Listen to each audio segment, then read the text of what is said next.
بسم الله الرحمن الرحيم. الرحمن علم القرآن، خلق الإنسان علمه البيان.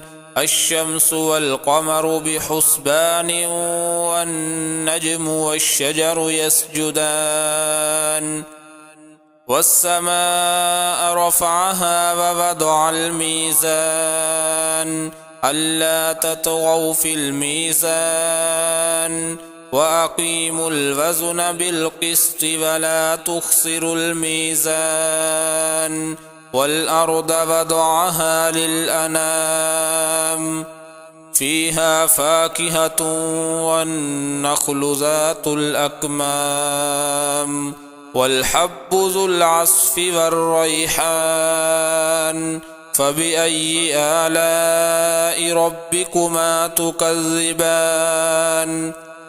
خلق الإنسان من صلصال كالفخار، وخلق الجان من مارج من نار.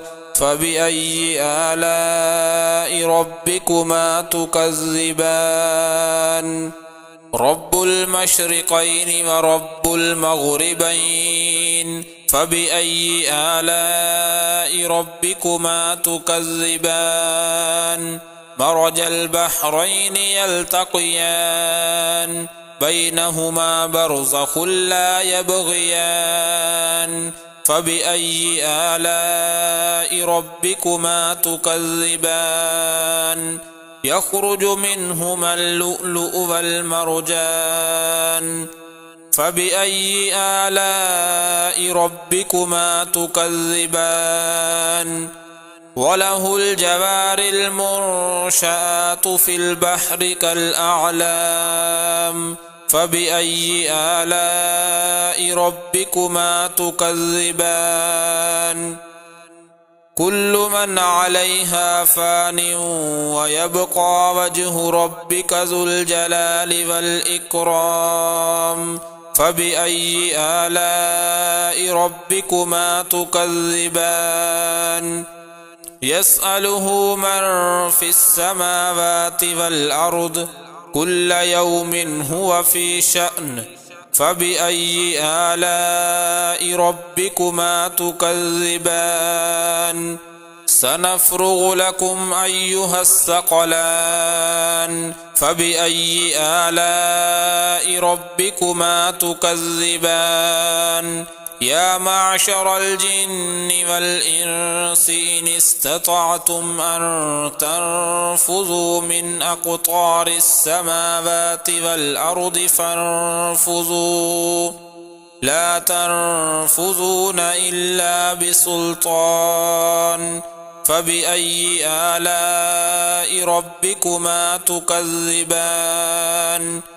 يرسل عليكما شواظ من نار ونحاس فلا تنتصران. فبأي آلاء ربكما تكذبان؟ فإذا انشقت السماء فكانت وردة كالدهان. فبأي آلاء ربكما تكذبان؟ فيومئذ لا يسأل عن ذنبه إنس ولا جان. فبأي آلاء ربكما تكذبان؟ يعرف المجرمون بسيماهم فيؤخذ بالنواصي والأقدام. فبأي آلاء ربكما تكذبان؟ هذه جهنم التي يكذب بها المجرمون، يطوفون بينها وبين حميم آن. فبأي آلاء ربكما تكذبان؟ ولمن خاف مقام ربه جنتان، فبأي آلاء ربكما تكذبان ذواتا أفنان فبأي آلاء ربكما تكذبان فيهما عينان تجريان فبأي آلاء ربكما تكذبان فيهما من كل فاكهة زوجان فبأي آلاء ربكما تكذبان متكئين على فرش بطائنها من استبرق وجنى الجنتين دان فبأي آلاء ربكما تكذبان